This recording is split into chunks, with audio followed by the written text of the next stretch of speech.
हरि शरणम। द्वितीय अध्याय 72वां श्लोक।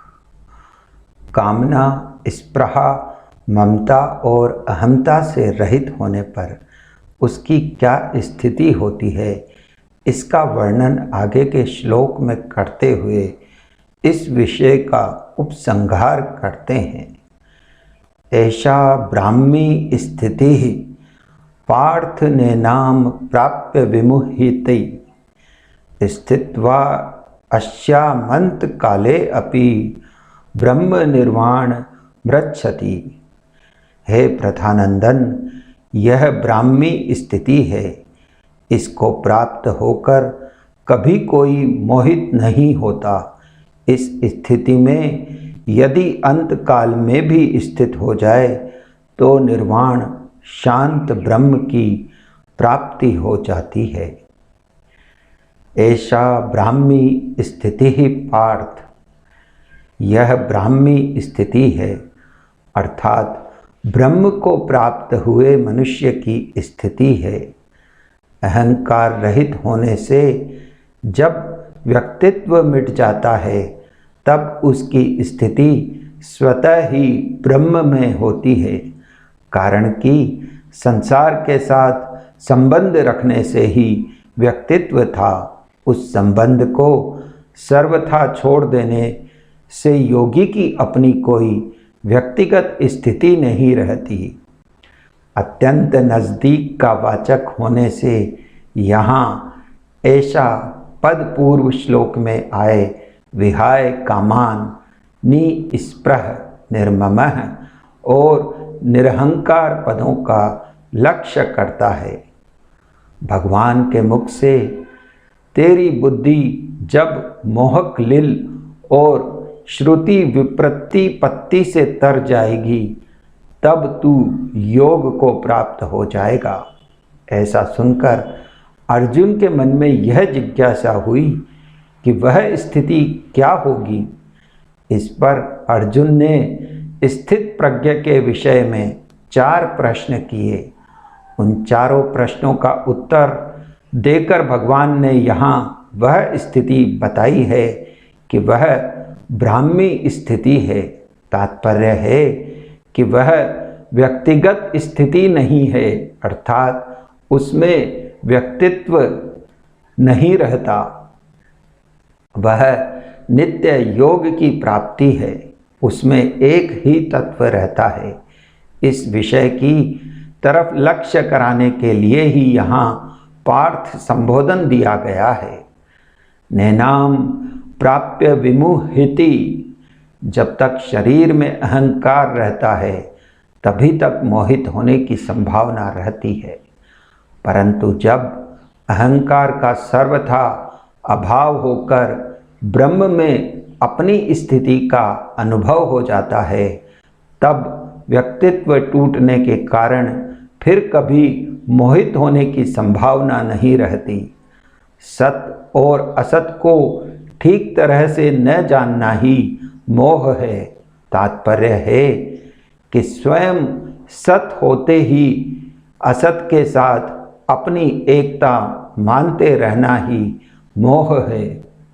जब साधक असत को ठीक तरह से जान लेता है तब असत से उसका संबंध विच्छेद हो जाता है और सत में अपनी वास्तविक स्थिति का अनुभव हो जाता है। इस स्थिति का अनुभव होने पर फिर कभी मोह नहीं होता। स्थित्वा शामंत काले अपि ब्रह्म निर्वाण मृच्छति। यह मनुष्य शरीर केवल परमात्मा प्राप्ति के लिए ही मिला है। इसीलिए भगवान यह मौका देते हैं कि साधारण से साधारण और पापी से पापी व्यक्ति ही क्यों न हो, अगर वह अंत काल में भी अपनी स्थिति परमात्मा में कर ले, अर्थात जड़ता से अपना संबंध विच्छेद कर ले, तो उसे भी निर्वाण अर्थात ब्रह्म की प्राप्ति हो जाएगी। वह जन्म मरण से मुक्त हो जाएगा। ऐसी ही बात भगवान ने 7वें अध्याय के 30वें श्लोक में कही है कि अधिभूत, अधिदेव और अधियज्ञ एक भगवान ही हैं। ऐसा प्रयाण काल में भी मेरे को जो जान लेते हैं वे मेरे को यथार्थ रूप से जान लेते हैं, अर्थात मेरे को प्राप्त हो जाते हैं। 8वें अध्याय के 5वें श्लोक में कहा कि अंत काल में मेरा स्मरण करता हुआ कोई प्राण छोड़ता है वह मेरे को ही प्राप्त होगा, इसमें संदेह नहीं है। दूसरी बात, उपर्युक्त पदों से भगवान उस ब्राह्मी स्थिति की महिमा का वर्णन करते हैं कि इसमें यदि अंत काल में भी कोई स्थित हो जाए तो वह शांत ब्रह्म को प्राप्त हो जाता है। जैसे समबुद्धि के विषय में भगवान ने कहा था कि इसका थोड़ा सा भी अनुष्ठान महान भय से रक्षा कर लेता है, ऐसे ही यहाँ कहते हैं कि अंत काल में भी ब्राह्मी स्थिति हो जाए, जड़ता से संबंध विच्छेद हो जाए तो निर्वाण ब्रह्म की प्राप्ति हो जाती है। इस स्थिति का अनुभव होने में जड़ता का राग ही बाधक है। यह राग अंत काल में भी कोई छोड़ देता है तो उसको अपनी स्वतः सिद्ध वास्तविक स्थिति का अनुभव हो जाता है।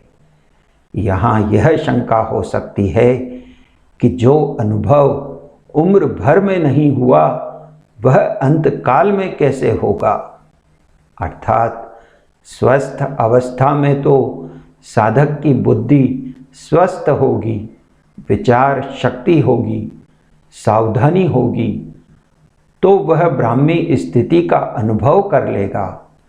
परंतु अंत काल में प्राण छूटते समय बुद्धि विकल हो जाती है, सावधानी नहीं रहती।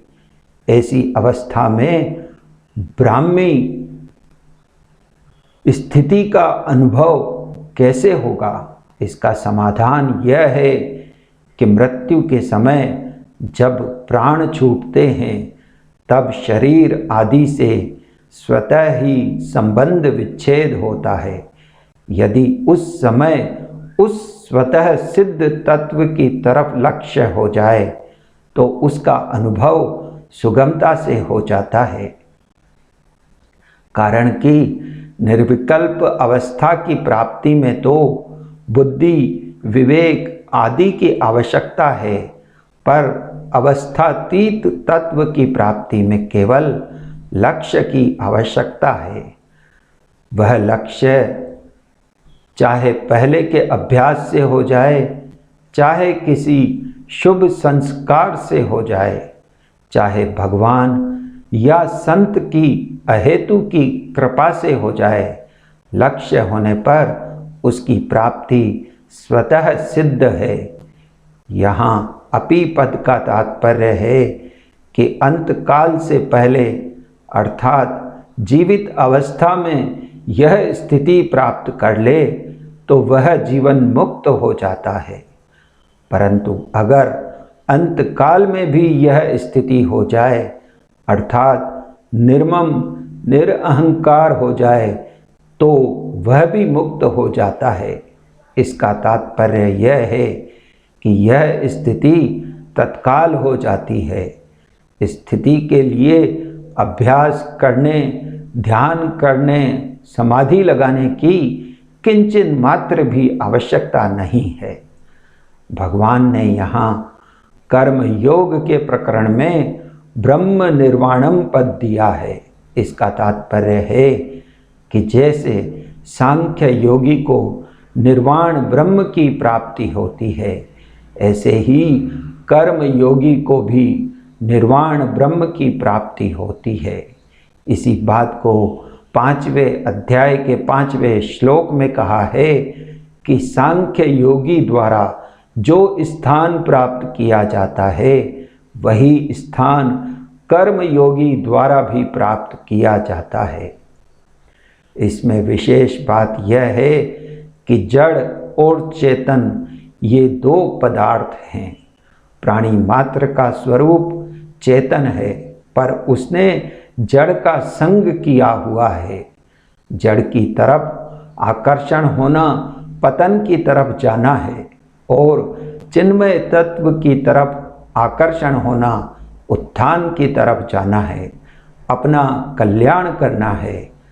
जड़ की तरफ जाने में मोह की मुख्यता होती है और परमात्मा तत्व की तरफ जाने में विवेक की मुख्यता होती है। समझने की दृष्टि से मोह और विवेक के दो दो विभाग कर सकते हैं। पहला अहमता अर्थात ममता युक्त मोह एवं कामना युक्त मोह, दूसरा सत अथवा असत का विवेक एवं कर्तव्य अथवा अकर्तव्य का विवेक।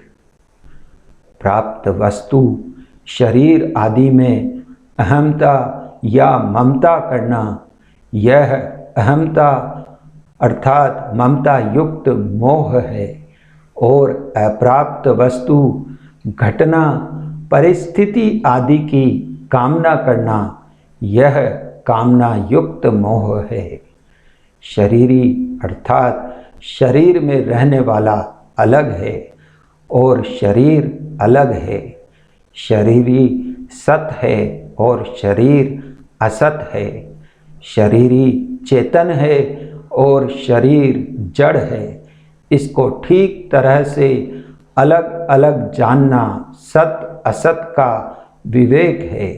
और कर्तव्य क्या है, अकर्तव्य क्या है, धर्म क्या है, अधर्म क्या है, इसको ठीक तरह से समझकर उसके अनुसार कर्तव्य करना और अकर्तव्य का त्याग करना कर्तव्य अकर्तव्य का विवेक है। पहले अध्याय में अर्जुन को भी दो प्रकार का मोह हो गया था, जिसमें प्राणी मात्र फंसे हुए हैं। अहमता को लेकर हम दोषों को जानने वाले धर्मात्मा हैं और ममता को लेकर ये कुटुंबी मर जाएंगे। यह अहमता ममता युक्त मोह हुआ। हमें पाप न लगे, कुल के नाश का दोष न लगे, मित्र द्रोह का पाप न लगे, नरकों में न जाना पड़े, हमारे पितरों का पतन न हो, यह कामना युक्त मोह हुआ। उपर्युक्त दोनों प्रकार के मोह को दूर करने के लिए भगवान ने दूसरे अध्याय में दो प्रकार का विवेक बताया है। शरीरी शरीर का, सत असत का और कर्तव्य अकर्तव्य का। शरीरी शरीर का विवेक बताते हुए भगवान ने कहा कि मैं, तू और ये राजा लोग पहले नहीं थे, यह बात भी नहीं और आगे नहीं रहेंगे, यह बात भी नहीं। अर्थात हम सभी पहले भी थे और आगे भी रहेंगे, तथा ये शरीर पहले भी नहीं थे और आगे भी नहीं रहेंगे, तथा बीच में भी प्रति क्षण बदल रहे हैं। जैसे शरीर में कुमार, युवा और वृद्धावस्था ये अवस्थाएं बदलती है, और जैसे मनुष्य पुराने वस्त्रों को छोड़कर नए वस्त्र धारण करता है, ऐसे ही जीव पहले शरीर को छोड़कर दूसरा शरीर धारण करता है। यह तो अकाट्य नियम है, इसमें चिंता की, शोक की बात ही क्या है। कर्तव्य अकर्तव्य का विवेक बताते हुए भगवान ने कहा कि क्षत्रिय के लिए युद्ध से बढ़कर कोई धर्म नहीं है। अनायास प्राप्त हुआ युद्ध स्वर्ग प्राप्ति का खुला दरवाजा है। तू युद्ध रूप स्वधर्म का पालन नहीं करेगा तो तुझे पाप लगेगा। यदि तू जय पराजय, लाभ हानि, सुख और दुख को समान करके युद्ध करेगा तो तुझे पाप नहीं लगेगा। तेरा तो कर्तव्य कर्म करने में ही अधिकार है, फल में कभी नहीं। तू कर्म फल का हेतु भी मत बन और कर्म न करने में भी तेरी आसक्ति न हो। इसीलिए तू कर्मों की सिद्धि अथवा असिद्धि में सम होकर और समता में स्थित होकर कर्मों को कर, क्योंकि समता ही योग है। जो मनुष्य समबुद्धि से युक्त होकर कर्म करता है वह जीवित अवस्था में ही पुण्य अथवा पाप से रहित हो जाता है। जब तेरी बुद्धि मोह रूपी दलदल को और श्रुति विप्रतिपत्ति को पार कर जाएगी तब तू योग को प्राप्त हो जाएगा।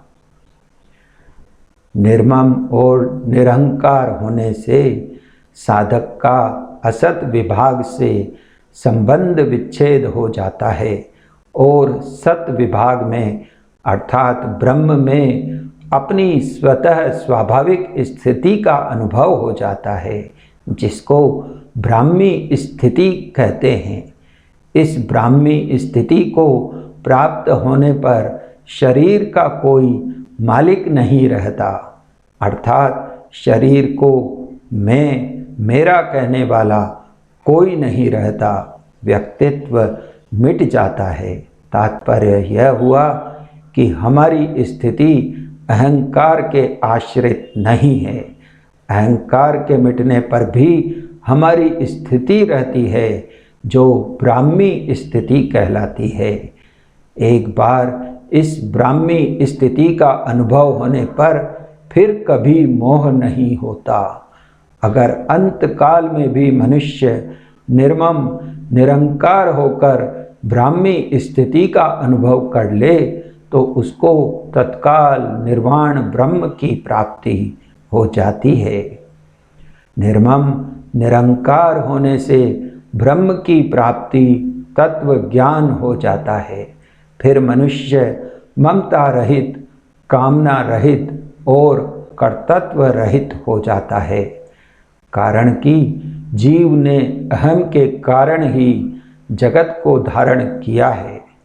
यदि वह अहम का त्याग कर दे तो फिर जगत नहीं रहेगा। ब्रह्म की प्राप्ति होने पर अगर भक्ति के संस्कार हों तो समग्र परमात्मा की प्राप्ति स्वतः हो जाती है, क्योंकि समग्र परमात्मा ब्रह्म की प्रतिष्ठा है। मेरा कुछ नहीं है, इसको स्वीकार करने से मनुष्य निर्मम हो जाता है।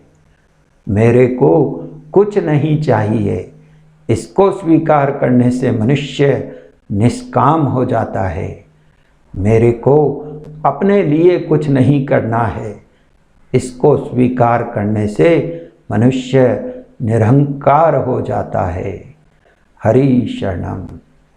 ओम तत्सदिति श्रीमद्भागवत गीता सूपनिषत्सु ब्रह्म विद्यायाम योग शास्त्रे श्री कृष्ण अर्जुन संवादे सांख्य योगो नाम द्वितीयो अध्याय समापनः।